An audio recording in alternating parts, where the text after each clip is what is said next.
to Senator Tim Scott of South Carolina. He says, maybe it's time for the lies, the broken promises, the ignorance, whatever you want to call it, to stop and let the health care law just go. Easier said than done, though, Senator, right? Neil, you're exactly right. It is certainly easier said than done, but the question has been answered. Is the price of health insurance increasing? The answer is absolutely. Double-digit increases in the individual market, small business market, but more importantly than simply the price is going up because the premiums are increasing, we're also seeing the cost go up. Out-of-pocket expenses twice as high as they used to be. Deductibles. You have to pay your deductible before you get opportunities for co-pays. We're seeing the actual cost of health insurance exploding while the increase in the premiums, which represents the price of health insurance, also increasing. But the only thing that's going down is the number of doctors in your network, the number of hospitals that you can be seen at. Those are going down, but the price and the costs are going up. Senator, what do you make of the president when he has the Rose Garden event to herald the 7.1 million enrollees, whatever it was, saying that the rate of increase is going down? By that, it says that, yes, it's going up, but not nearly as up as it was before. and had it not been, and were it not for this health care law, it would be a lot higher. You say what? Well, we know that previous to the complete inception of the health care law, that the increase was 3, 4, 5% on an annual basis the last couple of years. We see now that rate is significantly higher. But let's just listen.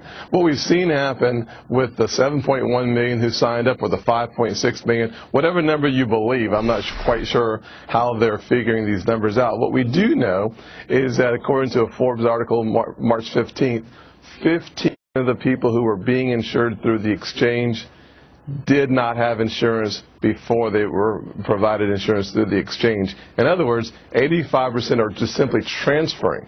When you ask the folks who are not able to buy insurance on the exchange, why not? Half the folks said it's too expensive. You know the kicker of this, Senator? If we had just gotten focused on jobs right away, a lot of those folks would have had insurance. And I know that's been a big bugaboo with you.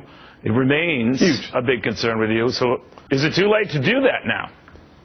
Well, one of the things that we have to do, and one of the things that I've done in my office, is we've worked very consistently on my opportunity agenda that provides real training for real people who are out of work.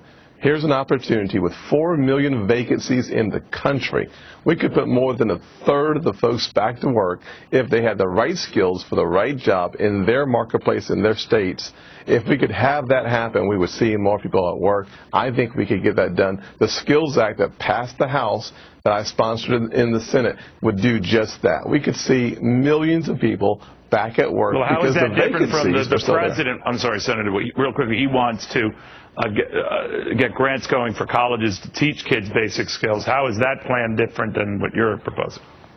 Well, number one, I know the speeches really matter in some parts of the administration. We're looking for action, and we have a legitimate piece of legislation that's passed one body. Okay. It would be nice if Senator Reid would allow it to happen, to have a vote on the floor of the Senate. I believe that we could put together a real bipartisan piece of legislation that I'm sponsoring and see people go back to work. That is not a speech. That is a piece of legislation that could change the outcome of families every single night in America. Well, you're not so crazy, because there are a lot of Democrats who like it, but if their leader won't bring it to the floor, I mean, you can't move on it. They can't vote. Senator, exactly. It's always a pleasure having you, sir. I appreciate it.